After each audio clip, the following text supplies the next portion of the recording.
Oke, assalamualaikum warahmatullahi wabarakatuh. Ya. Di pertemuan kali ini kita akan membahas tentang lingkungan politik, hukum, dan juga regulasi daripada pemasangan perubahan. Seperti yang sudah disampaikan oleh kelompok, ya, materi ini juga ada di bukunya Warren Gifford. Saya akan menambahkan sedikit dari apa yang sudah disampaikan oleh teman-teman presenter tadi. Kita lihat pada lingkungan politiknya dulu, ya. Untuk lingkungan politik, yang namanya pemasangan perubahan untuk memperhatikan lingkungan politik dari tiap-tiap negara yang nanti akan dituju. Yang pertama adalah seluruh kegiatan pemasangan perubahan itu pasti akan dipengaruhi oleh yang namanya institusi pemerintah. Kemudian juga partai politik serta organisasi yang ada di tiap-tiap negara tersebut. Maka ya, perusahaan yang dia sudah mau menjangkau pasar global harus memperhatikan hal tersebut, karena yang namanya politik, hukum, ya, dan juga regulasi itu hal yang paling riskan, yang sangat penting untuk diperhatikan oleh pelaku bisnis, ya, karena ini kaitannya hubungan antara negara dan negara. Nah, lingkungan itu nanti menentukan sikap terhadap bagaimana tadi yang sudah dijelaskan. Yang pertama adalah kedaulatan, risiko politik, pajak, dan juga kontrol atas saham serta penggunaan. Nah, kita lihat dari kedaulatan. Tadi kita bahas, ya, kedaulatan itu adalah otoritas politik yang tertinggi, ya, dan juga dia adalah paling independen. Tadi sedikit kita diskusi singkat terkait dengan kedaulatan, ya, implikasi bahwa negara kebangsaan dan mengimplikasikan bahwa negara kebangsaan itu merupakan bangsa yang berdaulat, itu ya, yang namanya pengambil keputusan akhir, ya, itu otoritas terakhirnya adalah negaranya sendiri, dan juga dia lebih independen daripada negara-negara yang lain. Sebenarnya bangsa yang betul kalau bedanya dengan Indonesia yang tadi saya sebutkan, sudah mengalami perubahan kedaulatan yang tadinya itu MPR menjadi pelaksana, sekarang dilaksanakan sepenuhnya oleh rakyat, ya, tapi berdasarkan undang-undang. Hal tersebut kemudian mengimplikasikan bahwa negara kita boleh jadi punya andil di situ.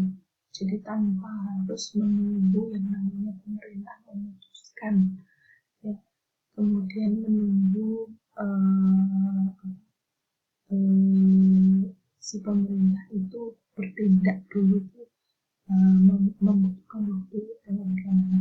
Kemudian yang namanya perubahan selama ini yang sekarang menjadi sudah mulai kemudian yang namanya pasar global itu menjadi semakin terbuka, itu menyebabkan akan lebih baik jika kemudian rakyatnya sendiri yang kemudian bergerak, ya, tidak menunggu keputusan, ya, maksudnya bukan menunggu keputusan, jadi tidak perlu diserahkan sepenuhnya ke pemerintah, ya, tapi masyarakat boleh melakukan. Jadi pemerintah itu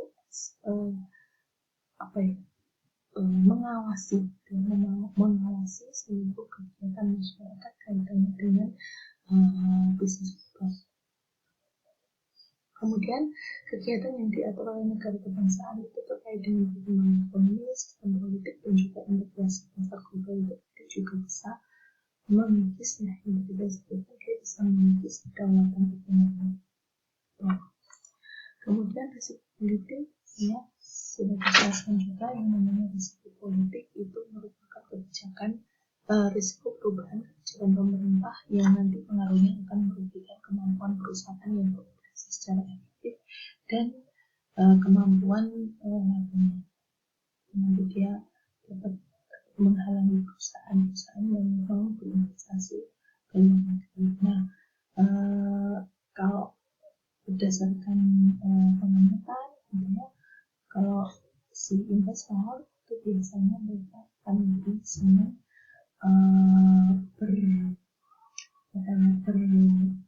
mencari yang namanya investor itu dia mencari apa yang mau diinvestasikan tapi memberikan risiko yang paling kecil. Nah biasanya negara-negara berkembang ya atau mereka yang punya tingkat risiko yang paling rendah ya itu menarik untuk diinvestasikan ya. Jadi semakin kecil perkembangan negara maka semakin besar juga risiko politiknya ya. Jadi itu yang berarti. Kemudian pajak ya. Jadi pajak itu banyak perusahaan melakukan usaha untuk meminimalkan kewajiban pajak dalam memindahkan lokasi penerbitan. Jadi dia membuka fasilitas produksi baru dengan upaya bahwa kalau dia fasilitas produksinya dipindahkan, maka pajak yang akan ditanggung itu menjadi semakin kecil. Jadi contohnya, nanti saya juga teman-teman baca perusahaan asing mengurangi pendapatan dengan memberikan pinjaman atau melakukan investasi langsung untuk bisa jadikan membuka fasilitas produksi yang baru dan yang lain seperti itu. Kemudian kontrol saham, ini tekanan politik terhadap pengganti nasional dari perusahaan asing ya, jadi bagian dari lingkungan bisnis global di negara yang pendapatannya itu berbeda.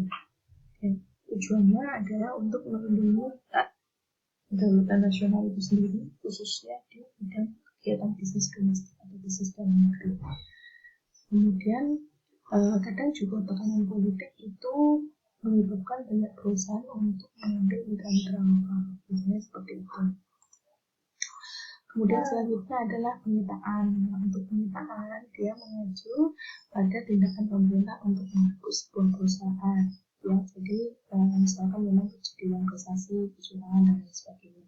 Nah, nasionalisasi ini terjadi kalau pemilik barang atau si pemilik aset yang dipermasalahkan itu dialihkan ke tuan rumah pemerintahan. Ya, konfiskasi ini nasionalisasi tanpa kompensasi dan keterbatasan buruk dari kegiatan ekonomi itu nanti macamnya banyak. Dia misalnya adanya pembatasan dari variasi keuntungan, persyaratan konten, kuota untuk mempekerjakan penduduk setempat dan juga kontrol atas harga. Nah, hukum-hukum internasional ini nanti sebenarnya akan kita bahas dulu pernah kita bahas ya di kelas hukum bisnis ya. Nah, untuk hukum internasional ini nanti yang akan membantu ya perusahaan yang dikaitan dengan hukum ini membantu ketika nanti kegiatan kegiatan bisnis yang dilakukan oleh dua negara tersebut mengalami crash gitu ya. Karena ini kan kaitannya dengan negara itu hal-hal yang paling sulit dan riskan untuk hal tersebut membenarkan gitu ya. Karena hubungan negara itu kalau misalkan jelek gitu itu pasti akan imbasnya akan panjang dan besar. Makanya jangan sampai ketika dua negara ini terjadi ketimpangan ya atau adanya permasalahan itu harus diselesaikan. Makanya yang namanya hukum internasional itu menjadi aturan dan prinsip yang dipandangkan oleh berbagai negara. Jadi semua negara itu nanti berpatok pada hukum internasional dan hukum perdagangan. Ya, ada dua kategori ya, ada hukum publik dan juga hukum perdagangan internasional. Jadi agar dengan adanya hukum internasional ini bisa mengurangi ketidakpastian hukum, kemudian seluruh organisasi internasional yang ada bisa berupaya untuk memberikan dukungan di dalam hukum internasional ini. Ya, jadi dua sistem hukum yang berbeda secara fundamental. Yang pertama ada court law, ada case law.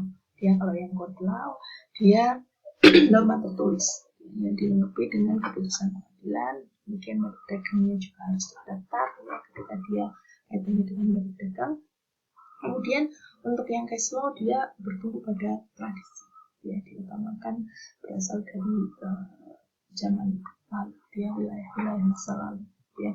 Nah, menghindari permasalahan hukum itu yang pasti ini pernah nanti ini juga pernah kita bahas di hukum bisnis, ya, kuliah hukum bisnis, ya. Ada ruang lingkup peraturan hukum, ada juga yurisdiksi tadi yang sudah dijelaskan, ya,